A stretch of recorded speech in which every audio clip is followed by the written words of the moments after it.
அனைவருக்கும் வணக்கம். உங்கள் அனைவரையும் மீண்டும் தஞ்சை சமையலறையில் சந்திப்பதில் மிக்க மகிழ்ச்சி. நம்ம இன்னைக்கு பார்க்க போகிறது கொண்டக்கடலை கோலா உருண்டை எப்படி செய்யலாம் வாங்க பார்க்கலாம்.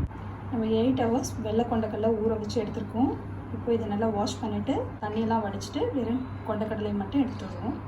பாருங்கள், இப்போ நம்ம தண்ணியெல்லாம் வடிச்சிட்டு எடுத்துகிட்டு வந்திருக்கோம். இது கூட நம்ம ஒரு பெரிய வெங்காயம் பொடிசாக கட் பண்ணி சேர்த்துருக்கேன். கொஞ்சம் போல் கொத்தமல்லி, ஒரு துண்டு இஞ்சி, 3 பல் பூண்டு, கொஞ்சமாக கொத்தமல்லி தூள், 1/2 ஸ்பூன் மிளகாய் தூள், கொஞ்சமாக பெப்பர், கொஞ்சமாக சீரகத்தூள், இதுக்கு தேவையான அளவுக்கு உப்பு, இது கூட கொஞ்சமாக மைதா மாவு.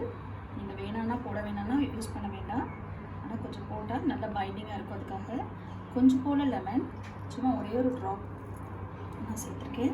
இது எல்லாத்தையும் நல்லா மிக்சியில் கிரைண்ட் பண்ணிட்டு வந்துடுவோம். நான் தண்ணி எதுவும் ஊற்றலை, அந்த கொண்டக்கடலையில் இருக்கிற ஈரத்துலேயே நம்ம இதை அரைச்சிட்டு வந்திருக்கோம். வெங்காயம் போட்டிருக்கோம், அந்த ஈரத்துலேயே தான் நான் அரைச்சிட்டு வந்திருக்கேன். தண்ணிலாம் எதுவுமே ஊற்றலை. நீங்கள் அப்படியே அரைச்சிட்டு வந்து நல்லா நைஸ் பேஸ்ட்டாக நான் அரைச்சி எடுத்துகிட்டு வந்திருக்கேன். இப்போ நம்ம இதை பாலாக ரவுண்டாக உருட்டணும். இது கூட வேணும்னா கொஞ்சமாக நீங்கள் சோடாப்பு போட்டுக்கலாம், பேக்கிங் சோடா. நான் யூஸ் பண்ணலை, வேணும்னா நீங்கள் யூஸ் பண்ணிக்கலாம். இது தவிர இதில் எதுவுமே நம்ம ஆட் பண்ண வேண்டியதில்லை. இதை இப்போ நம்ம டீப் ஃப்ரை பண்ணணும். ஃபஸ்ட் ரவுண்டாக பால் பண்ணிவிட்டு அப்புறம் டீப் ஃப்ரை பண்ணிடலாம்.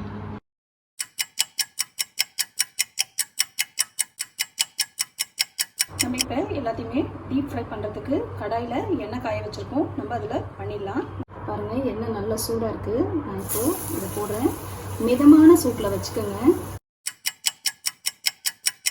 பாருங்கள், நல்லா ஒரு மாதிரி ப்ரௌன் கலராக நல்லா வந்துடுச்சு. ஸோ நம்ம இதை ஒரு தட்டில் நம்ம எடுத்துக்கலாம். பாருங்கள், நல்லா இந்த மாதிரி எண்ணெய் ஃபில்டர் பண்ணிவிட்டு எடுத்துக்கோங்க.